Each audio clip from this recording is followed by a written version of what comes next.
Por favor, não te assustes.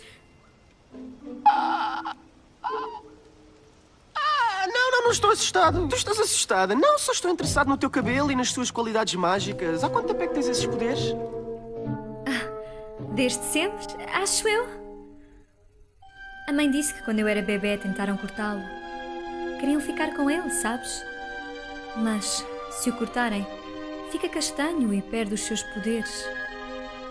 Uma dádiva destas tem de ser protegida. Foi por isso que a mãe nunca me... Foi por isso que eu nunca saí e... Tu nunca saíste daquela torre. E mesmo assim queres voltar? Não. Sim? É complicado.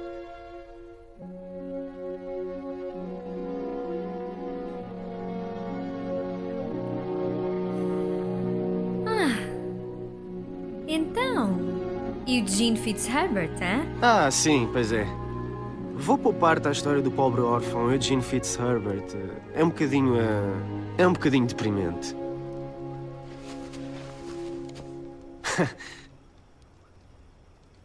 Havia este livro. Um livro que eu costumava ler todas as noites aos mais novos. Os Contos de Finnegan Rider. Um aventureiro forte, com uma fortuna enorme e que também se safava com as miúdas. Não que precisasse de andar a gabar-se. Ele também era ladrão? Bom, não.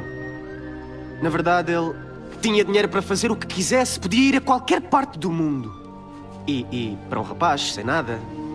Eu não sei, eu... Achei que era a melhor opção. Não podes contar a ninguém esta história, ok? Podia arruinar a minha reputação. Isso não pode ser. Uma falsa reputação é tudo o que me resta.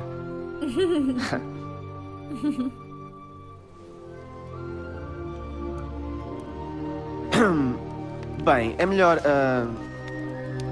melhor ir buscar mais lenha. Ei, para que conste, eu gosto mais do Eugene Fitzherbert que do Flynn Rider. Olha, deves ser a primeira. Mas obrigado.